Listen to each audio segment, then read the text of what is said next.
Oramos. Querido y maravilloso Dios que estás en el cielo, santificado mi Señor sea tu nombre, glorificado Padre por toda la eternidad. Qué bueno, Señor, es poder venir delante de tu presencia en este día tan maravilloso. Hoy conmemoramos, Señor, una vez más la creación, pero también, Señor, somos conscientes de que en un punto de la eternidad tú decidiste crear al ser humano con propósitos específicos. Y hoy, Señor, estamos delante de el Dios Todopoderoso, nuestro Creador, el Rey del Universo, porque hemos venido, Señor, a buscar de tu presencia, a buscar, Señor, de tu salvación. Y queremos, Señor, que en estos minutos en el cual vamos a alabar y a glorificar tu nombre, Señor, a través de este servicio, tú, Dios, nos puedas utilizar para poder expresar palabras de vida eterna. Si hay algún corazón doliente, si hay en medio, Señor, de tu pueblo algunas preocupaciones específicas, queremos, Señor, que como solo tú lo puedes hacer, puedas utilizar, Señor, tu palabra para poder traer aliciente a nuestra vida espiritual y a nuestro ser. Gracias, Señor, por amarnos. Invocamos también, Señor, la presencia del Espíritu Santo para que seas con nosotros, Señor, en este momento. Ya que estamos utilizando, Señor, medios tecnológicos, permite, oh Dios, que tú puedas también utilizar estos recursos para que tu palabra pueda llegar con poder al corazón de cada uno, Señor, de tus hijos, de cada uno, Señor, de estos seres que buscamos de la presencia del Dios Todopoderoso. Agradecemos, Señor, porque sabemos que tú siempre nos oyes. En el nombre de Jesús lo pedimos. Amén y amén, Señor. Amén.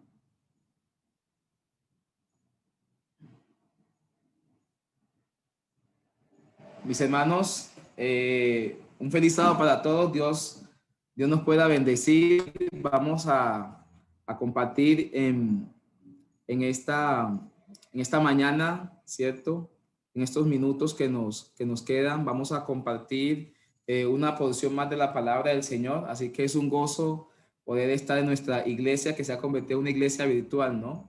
Y, y a través de estos medios tecnológicos poder todavía contar con la oportunidad de poder reunirnos, ¿cierto? De poder, así sea de una u otra manera, no ese contacto físico, pero sí el hecho de que estemos aquí en este sábado, que no perdamos, más nuestra costumbre tan bonita que es el de congregarnos, ¿cierto?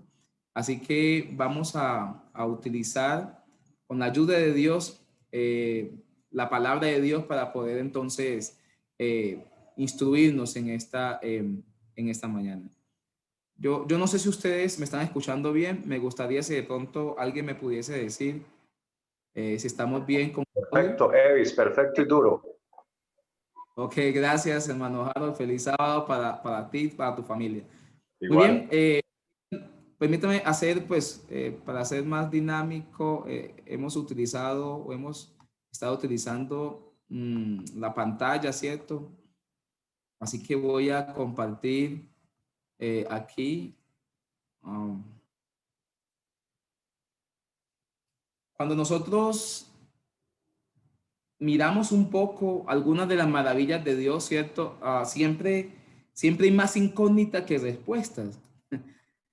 Generalmente en mi cabecita hay muchas respuestas. De hecho, los adventistas hemos creído que vamos más o menos vamos a ser trasladados al cielo y que posiblemente vamos a durar unos 7 días. Así que yo siempre he pensado qué es lo que veremos en esos 7 días, ¿sí? ¿Qué es lo que podemos observar allí en esos 7 días cuando vayamos al cielo? Por eso vamos a hablar un poquito de algo que nosotros estudiamos cuando estábamos allí en el bachillerato y vamos a tocar un poquito de eso, ¿no? De lo que tiene que ver con el cosmos. Yo sé que hay algunas personas que le apasiona esta temática ¿cierto? Del cosmos y por eso vamos a titular para la mañana de hoy nuestra meditación, el centro del universo. y el magnetismo de la cruz. Y vamos a tratar de hallar una relación entre estas dos variables, ¿no? Como la cruz, que de pronto es un elemento que se introduce después del pecado, y cómo es el magnetismo de esto que hizo Cristo Jesús en la cruz, todavía está llamando al ser humano, está llamando a nuestro corazón.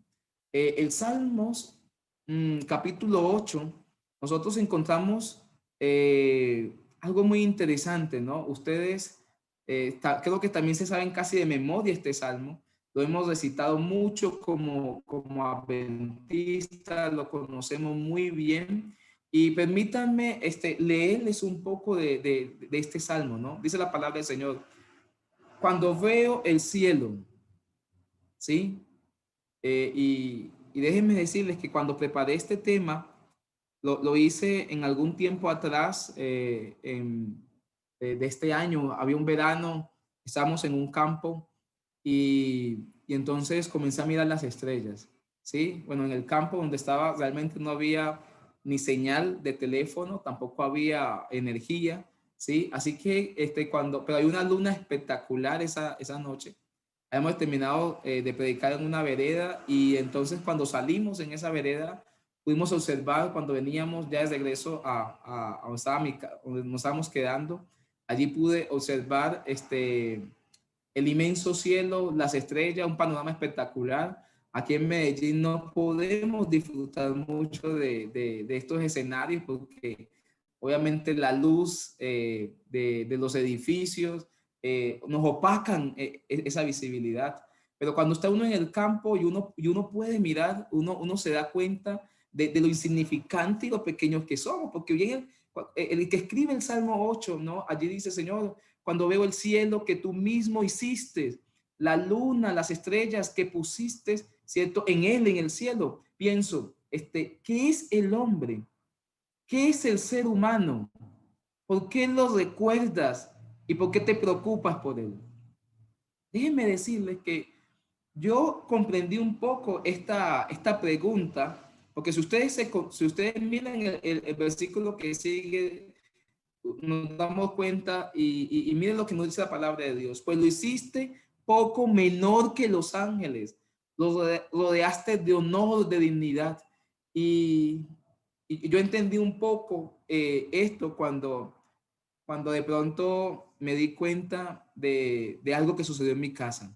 Miren, cuando estábamos nosotros más o menos en el bachillerato, yo me acuerdo que mi papá se habían divorciado y entonces mi mamá tuvo que venir acá a Medellín a trabajar en una casa de familia y nos dejó solos en casa. Nosotros somos tres hermanos, en ese entonces éramos tres hermanos varones y mi hermana, así que mi hermana se vino con mi mamá y nosotros nos quedamos allí en la casa solito y papá de vez en cuando nos iba a dar el vistazo, pero ahí teníamos que hacer nuestros oficios, teníamos que levantarnos temprano para hacer desayuno, para ir al colegio. Nuestras responsabilidades estaban allí porque no teníamos a nadie que nos dijese: ve, tenés que hacer tareas, pero ya nosotros, yo estaba en noveno grado, mi hermano estaba en el grado 11, pero nosotros ya la teníamos clara, como dice uno, ¿no? Y el hecho es que cuando estábamos previo a ese incidente que les cuento, mi hermano el que me sigue, yo soy el menor de los hombres, él se llama Luis, y entonces Luis era un poquito desordenadito en el colegio, ¿saben? Y cada vez había noticia negativa de Luis, y entonces yo me daba cuenta de que después toda la atención de mi familia se había volcado hacia mi hermano. Yo decía, pero bueno, si uno es juicioso, uno no da nada que hacer, ¿por qué todo el mundo tiene que ver con Luis, con mi hermano? Y yo creo que esa misma pregunta, ¿cierto? Era que el salmista se hacía acá, porque si vemos mundos que no cayeron, si de pronto observamos ángeles perfectos, el salmista ahora se pregunta y dice: ¿qué es el hombre? ¿Qué es el ser humano? ¿Por qué lo recuerdas? ¿Por qué te preocupas tanto por él? Y yo he comprendido que cuando somos varios hermanos y hay uno que es más inquieto, la atención se volca hacia él, ¿cierto? Y ustedes recuerdan allí, ¿no? La historia del hijo pródigo, el hermano mayor dice, pero ¿por qué mi papá se preocupa tanto por el menor? Si él fue e hizo. Es decir, cuando hay uno de los hermanos que está en problemas, cuando hay alguien que de pronto no está a la altura, la atención se volca hacia esa persona. Ahora yo comprendo el salmista, porque cuando hay alguien que está en problema, entonces toda la atención la volcamos hacia esa persona, la volcamos entonces hacia ese ser. Y entonces el salmista se da cuenta, ¿no? De esto y dice, Señor, propósito, te lo alabamos, lo glorificamos. Porque la palabra de Dios en Génesis capítulo 1, ¿cierto? Versículo 1, primer texto de la Biblia que también nosotros conocemos y sobre ello hay más interrogantes, diría yo, que a veces que respuesta, pero la Biblia sí comienza diciendo esto, ¿no? En el principio Dios creó. No está diciendo si quién creó o no. La Biblia da por sentada la creación de Dios. Y esa palabra, ¿cierto? Que encontramos allí cuando hablamos de la creación de Dios, que es Barak en hebreo, ¿cierto? Dice que Dios tiene el poder de crear de la nada, ¿sí? ¿Y cuándo es el principio? Nosotros no sabemos cuándo es el principio. Pero si algo es que en toda la línea de la eternidad, cuando Dios crea al ser humano, Dios está creando de la nada y nos trae de la existencia. Ese poder únicamente es de Dios. Nosotros no sabemos cómo, no podemos explicarlo realmente. Miren, por eso discrepancia muy marcada entre la ciencia y la religión, pero más nuestro presupuesto como seres humanos, porque realmente Dios, la Biblia dice que fue Dios el que creó y trajo desde la inexistencia. No existía todavía, pero estaba en el pensamiento de Dios. Nosotros estábamos en el pensamiento de Dios. Y eso nos pasa cuando nuestro bebé viene en camino, ¿no? Ahí me imagino yo a Diego, aunque ya ha subido fotos allí de las imágenes de la ecografía, pero uno se pregunta cómo va a ser, a quién se va a parecer, ¿sí? Cuando Sarita, Abigail venían, uno se preguntaba, bueno, ¿y a quién se va a parecer?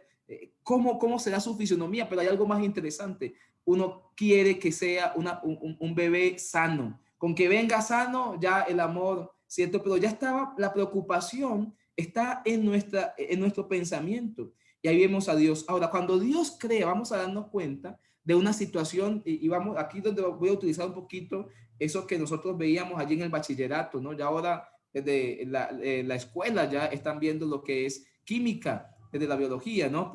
Pero cuando Dios crea, nosotros encontramos que en el cuarto día aparecen los astros como tal, pero dice que Dios crea la luz, ¿cierto? La luz. Ahora, nosotros pensamos, bueno, todavía pienso, ¿no? Cuando uno mira, cuando Dios crea la luz, ¿a qué estás refiriendo? Porque en cuanto, si fue la tarde, la mañana, aparece ya en el cuarto día, ¿cierto? Y hay unas definiciones, hay unas respuestas a todo esto, pero mi interés no es esto. Algunos creemos que funciona en el cuarto día, las estrellas, el sol, pero cuando Dios crea la luz, apreciados hermanos, Dios está creando algo que nosotros no podemos percibir desde ese contexto. Porque miren, si hay algo interesante es que dice que toda la materia que está en el universo está hecho por lo menos de 119 elementos. Cuando yo estudiaba me decían que eran únicamente 100. Ahora la ciencia ha descubierto más. Y déjeme decirle que esto va a ir creciendo, los elementos que hay. Es decir, toda la materia, ¿cierto? Toda la materia, toda materia está hecho de una partícula que es indivisible, o sea, invisible a nuestra percepción, ¿cierto? Y tiene que ver con el átomo.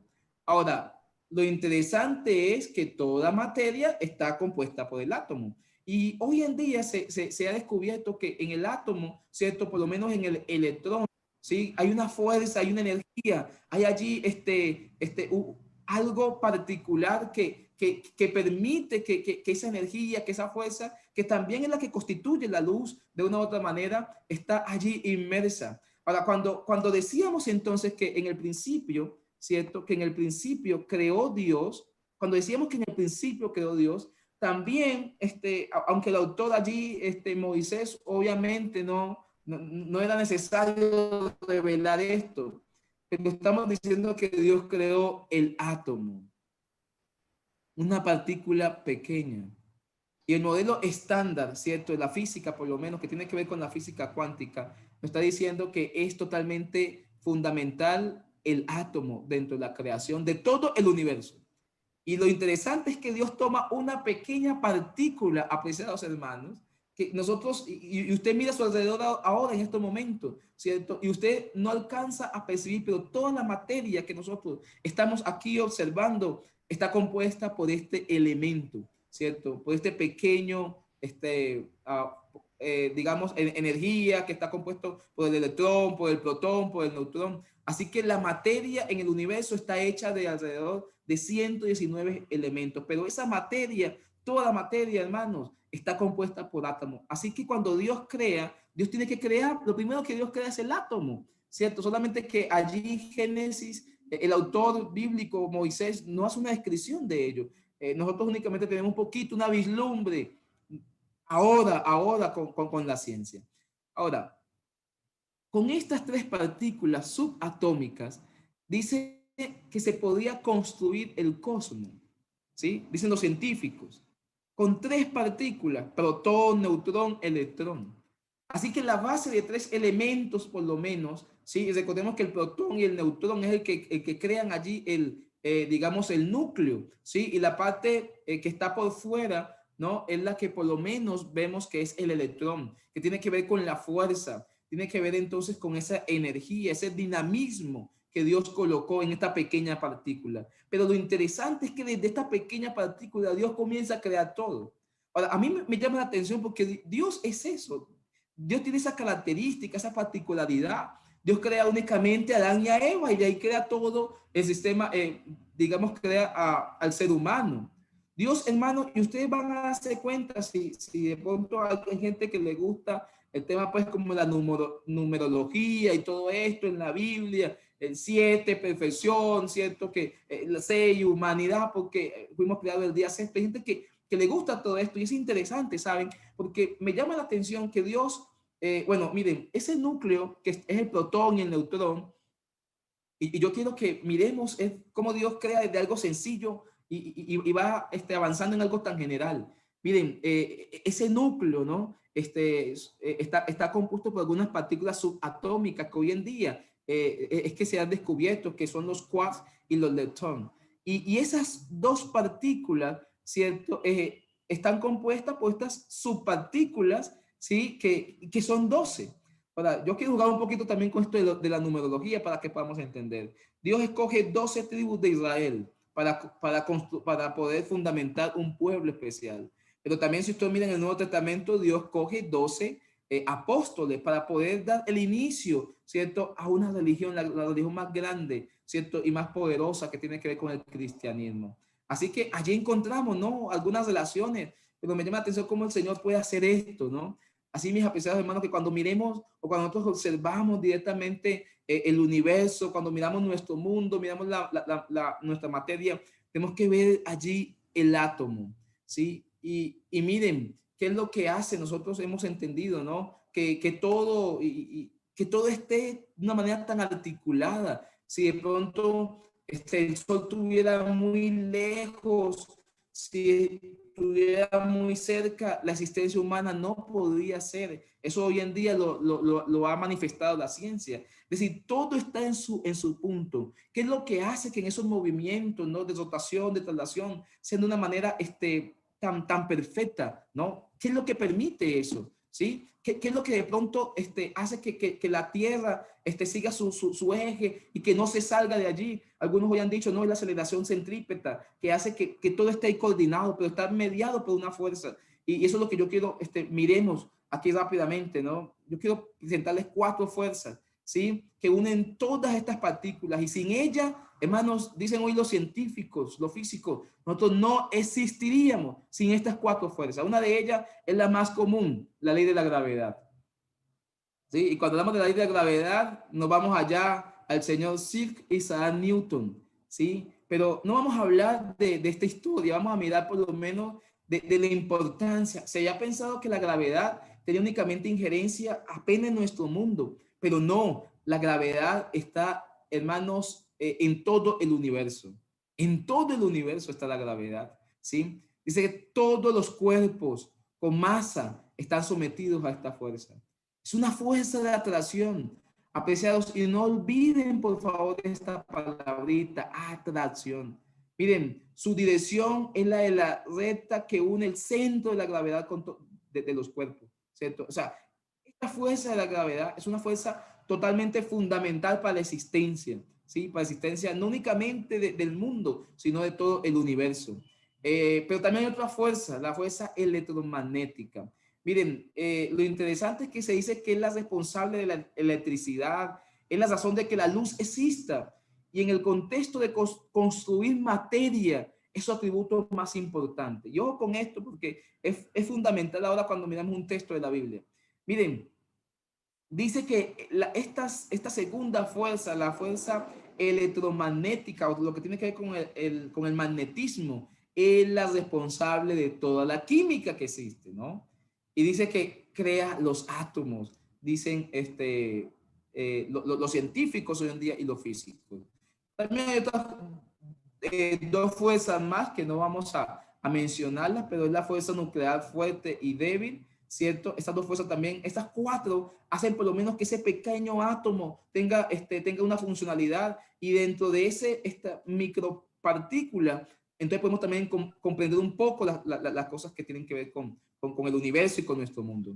Ahora, pero déjenme decirles, mis hermanos, que cuando ustedes miran esas características de la fuerza electromagnética, de crear, de dar luz, a mí se me viene a la cabeza únicamente, y es que nuestro Señor Jesucristo, nuestro Dios, ¿cierto? Es realmente quien se origina todo esto.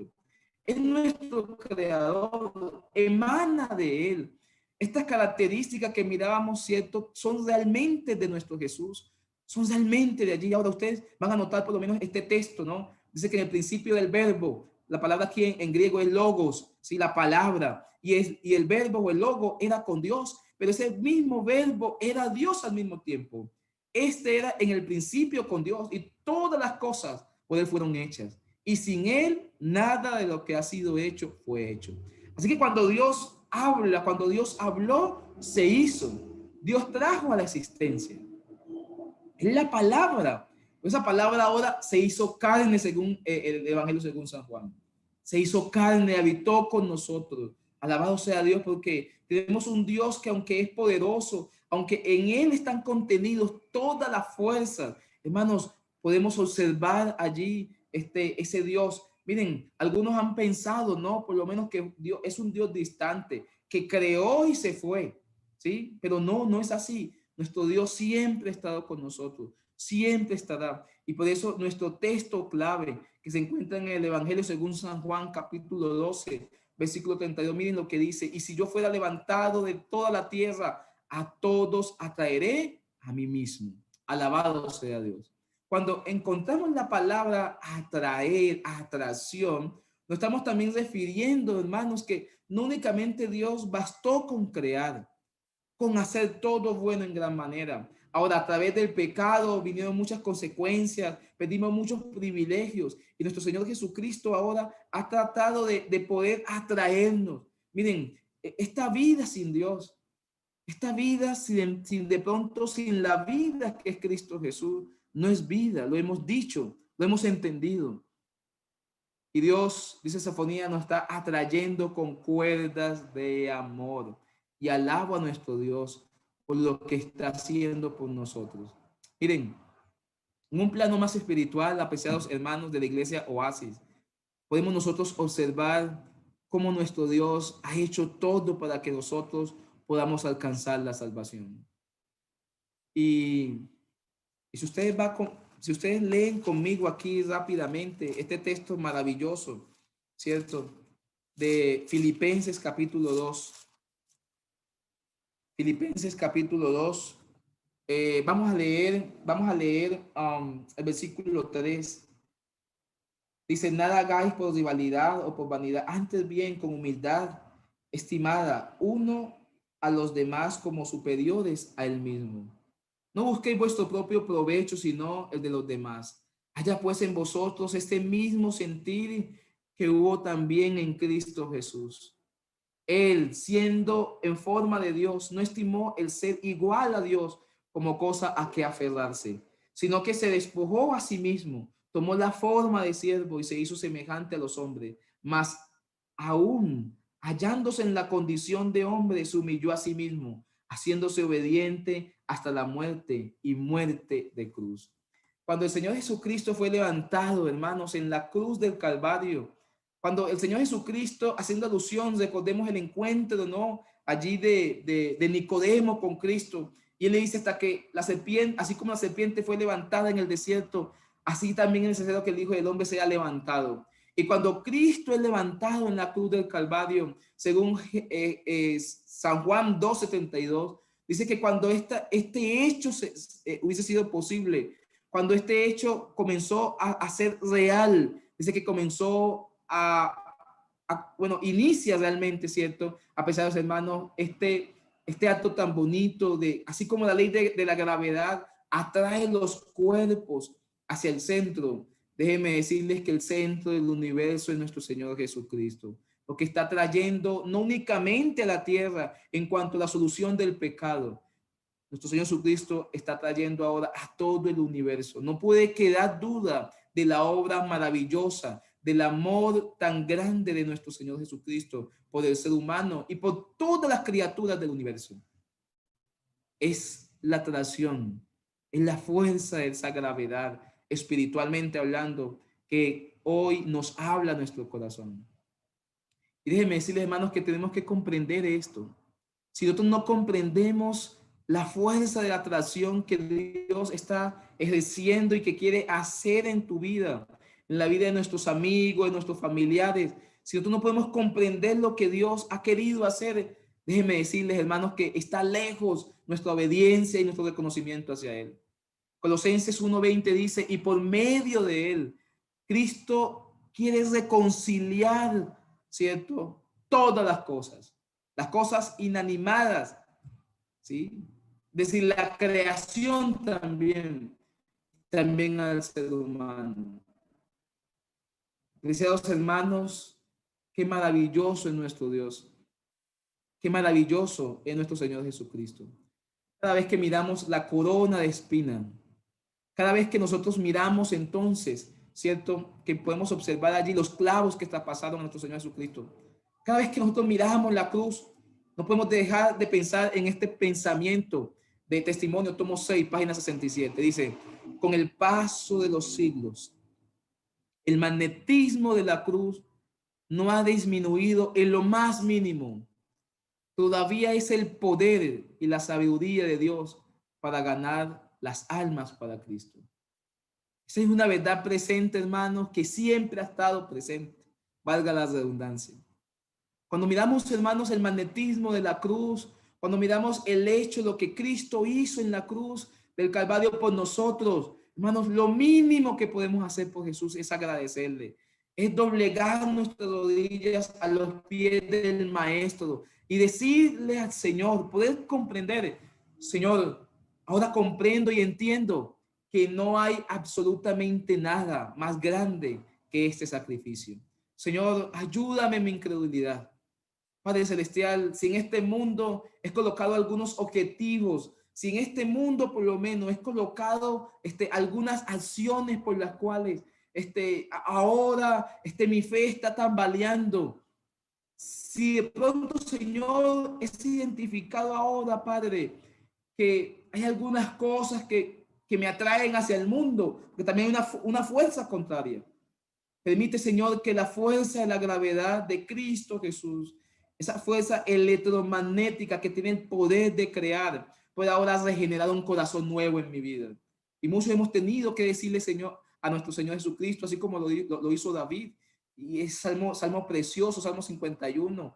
Después que Natán va y habla con David y él reconoce su pecado, ahí en el Salmo 51:10 encontramos que ahora David dice, Señor, crea en mí ahora un corazón nuevo. yo quiero invitar a la iglesia en esta mañana, ya tarde creo. Yo quiero invitarles, hermanos, para que podamos decirle, Señor, crea ahora un corazón nuevo dentro de mí. Y esa palabra, crear un corazón nuevo, si ustedes la miran allí en el hebreo, hermano, es la misma palabra de Génesis 1. Es decir, este corazón no sirve, Señor. Tienes que crear algo nuevo. Porque este corazón que yo tengo está, estaba con una tendencia hacia el pecado, pero Señor, tú tienes la facultad y te la otorgo a ti ahora de que puedas crear ahora un corazón nuevo. Crea un corazón que no es desde la inexistencia. Tráelo a la vida, Señor, y colócalo en mi ser y colócalo en mi vida. Y eso me hace acordar de una historia. Quiero terminar con esta historia que escuchaba del pastor Carlos Puyol, un español. Él escribió una matutina hace algunos años atrás. Y en esa matutina, el pastor comentaba lo siguiente.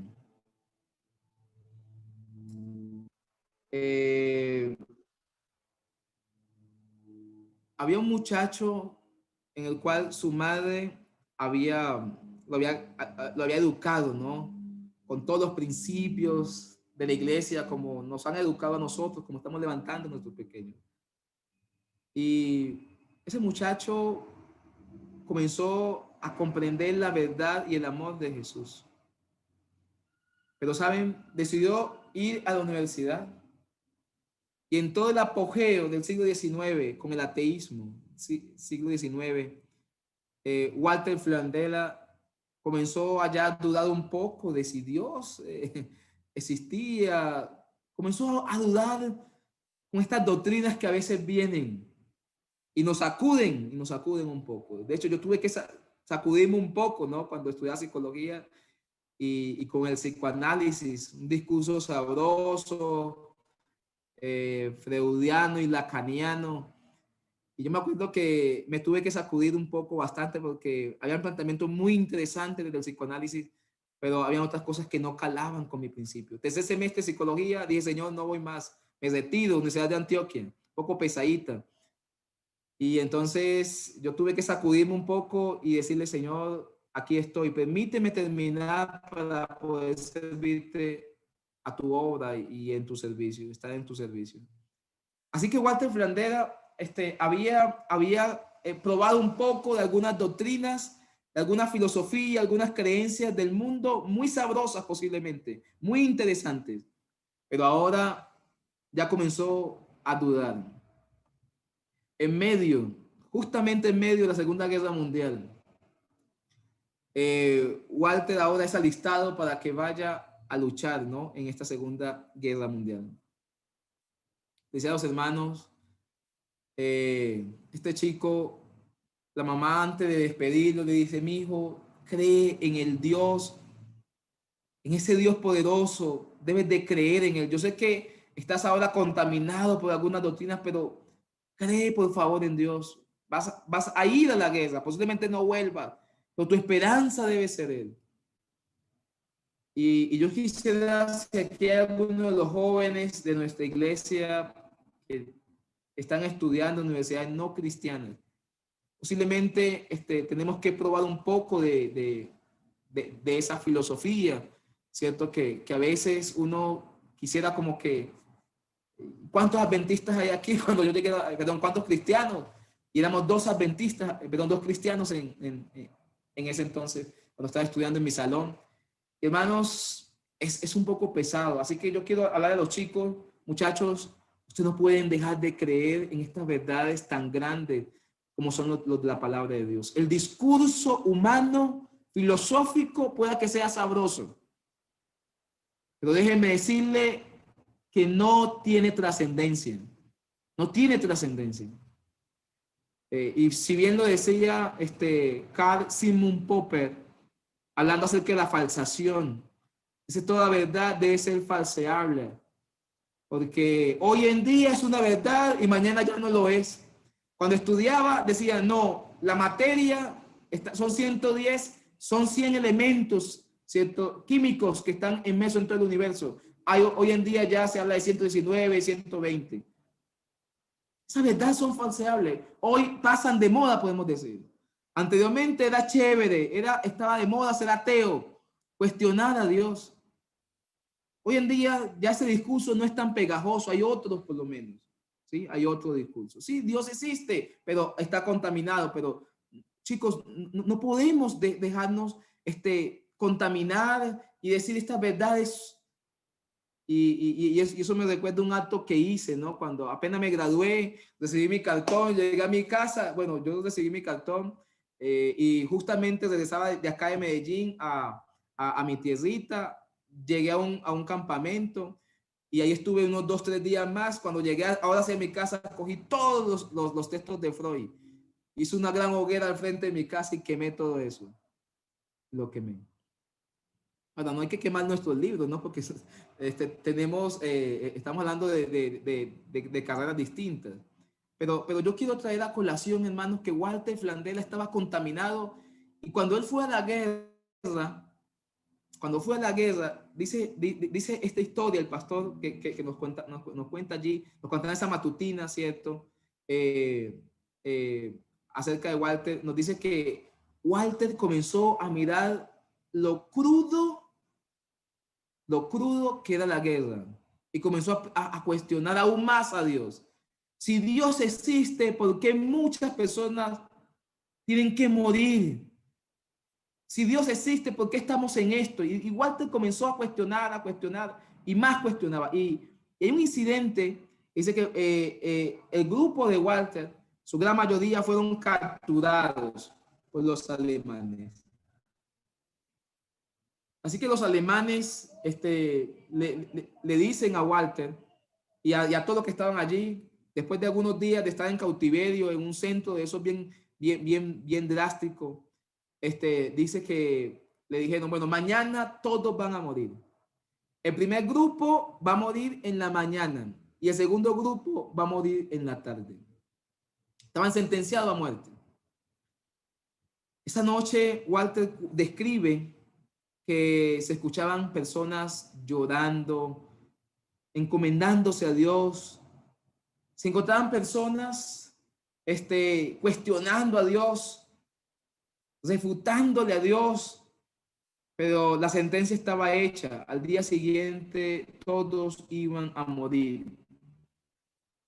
Y hermanos, llegó la mañana y yo me colocaba, cuando leí esta historia, me colocaba en ese lugar, ¿no? De saber, mañana es mi muerte, mañana mañana no existo. Pero esa noche, después de batallar en su corazón, por allí todavía él guardaba una pequeña Biblia que su madre le había encomendado. Así que abrió, comenzó a pedirle perdón a Dios y llorando, dijo, Señor, discúlpame. Señor, pero ahora yo te voy a pedir algo casi imposible. Sálvame para poder continuar alabando y glorificando tu nombre, Señor. Yo quiero que me perdone, pero Señor, yo quiero que tú me salves, no quiero morir. Pero no era únicamente el pedido de Walter, hermano, era el pedido de casi los hombres que estaban allí. Y Walter derramó todo su corazón y su espíritu. La mañana siguiente, bueno, Walter, para ser más tormentoso, Walter estaba en el segundo grupo, en el grupo de la tarde. Mandan al primer grupo, los sacan. Y claro, estos hombres les dicen, bueno, corran por sus vidas. Atrás estaban todos los hombres armados, alemanes. Y entonces, cuando las personas comenzaron a correr, ellos comenzaron a disparar. Todos muertos. Después venía revisión, tiro de gracia. Ahí quedó el primer grupo, los compañeros de Walter. En la tarde, me imagino la hora, ¿no? ¿Quién pudo haber dormido esa noche? ¿Quién pudo haber pasado tranquilo esa noche? Nadie. Al día siguiente, entonces en la tarde, al grupo siguiente le hacen la misma dinámica. Ustedes pueden correr por sus vidas, corran, pero estaba el grupo armado atrás, todos para fusilar.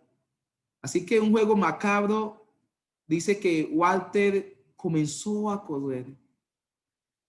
Y comenzó a correr tan fuerte como nunca en su vida, pero él sentía que al lado de él corría también otro compañero. pero lo tenía muy cerca y los dos corrían, escuchaban los disparos, sus compañeros caían, pero ellos no miraban, ellos seguían corriendo. Apreciados hermanos, la historia dice que en una de esas el compañero fue avaliado y obviamente como iban tan cerca cayó encima de Walter. Pero lo habían, el compañero que no sabía quién era, y había sido avaliado, comenzó a botar demasiada sangre. Así que esa sangre bañó casi toda la humanidad, ¿cierto? De Walter. Así que cuando vinieron los demás, tiro de gracia, los vieron a los dos cuerpos allí. Y obviamente la sangre, ¿no? Muy escandalosa, se dieron por muerto a estas personas. Pero ahí estaba Walter vivo. Estaba Walter vivo. No hicieron el levantamiento de los cuerpos inmediatamente, lo harían después, cuando él sintió que no había nadie. Pesados hermanos, dice que se levantó ya de oscura y comenzó a buscar este refugio, y de esta manera Walter Flandera se salvó. La sangre de un inocente, la sangre de un compañero, de alguien, ahora había cubierto la vida de este joven. Así que Walter llegó, después de algún tiempo, llegó a su hogar, se convirtió en un profesor de un colegio adventista y entonces dedicó su vida al ministerio y a la educación. Quiero retomar esto, hermanos, para que podamos entender que con el paso de los siglos, el magnetismo de la cruz, la sangre preciosa de Cristo, no ha disminuido en lo más mínimo en nuestra existencia. Todavía es el poder y la seguridad de Dios para ganar almas para Cristo. Que así como esa sangre cubrió a Walter y él entendió el paralelismo que había entre lo que Cristo hizo por él, podamos poder entender también nosotros como hijos de Dios que esa cruz o esa sangre que se derramó en la cruz del Calvario, hermanos, está dispuesta, todavía está allí latente para que nosotros podamos acceder a la salvación, a esta salvación tan grande.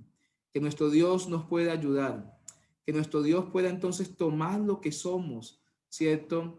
Y de esta manera podamos entonces aceptar a nuestro Salvador, a nuestro Señor Jesucristo, y podamos estar entonces con Él por la eternidad. El centro del universo, hermanos, es Cristo Jesús, su acto, su sacrificio, y esa ley de la gravedad, hablando espiritualmente, todavía está llamando y nos está atrayendo para que podamos ser salvos. Mis apreciados hermanos, iglesia, que Dios nos bendiga y que Dios nos ayude a alcanzar esta gloria tan grande que queremos y que tenemos, que es nuestra salvación.